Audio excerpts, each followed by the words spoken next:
Welcome to sherwani ఆహార డిలేట్స్. ఇవాళ మన స్పెషల్ రెసిపీ వచ్చేసరికి పెద్దల కాలం నాటి కంది పచ్చడి ఈజీగా టేస్టీగా ఎలా తయారు చేయాలో చూద్దాం.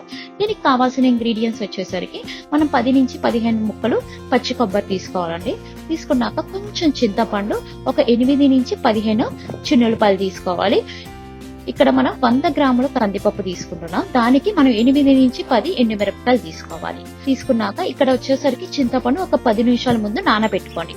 ఒక గిన్నెలో వాటర్ పోసేసుకొని నానబెట్టేసుకోండి.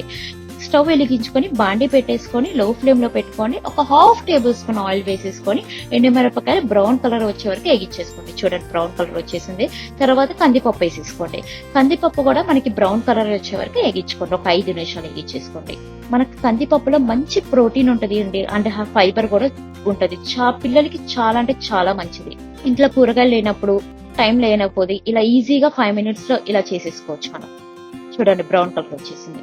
బ్రౌన్ కలర్ వచ్చేసుకొని పక్కన పెట్టేసుకోండి. ఒక 5 నిమిషాలు పక్కన పెట్టుకొని మిక్సీ జార్ తీసేసుకొని మిక్సీ జార్ లో వచ్చేసరికి పచ్చి కొబ్బరి వేసేసుకోండి.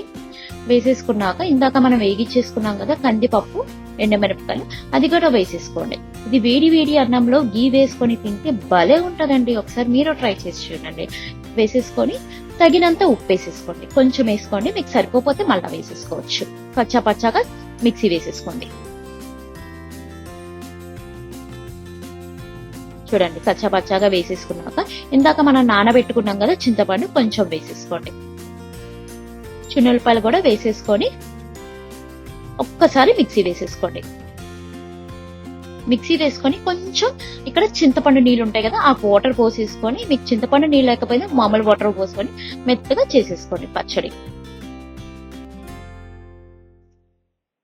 చేసేసుకొని ఒక బౌల్ కి తీసుకుంటే కమ్మగా కంది పచ్చడి రెడీ అండి. ఈ వీడియో మీకు నచ్చినట్టయితే లైక్ చేయండి, షేర్ చేయండి, మరియు సబ్స్క్రైబ్ చేయండి. Thank you.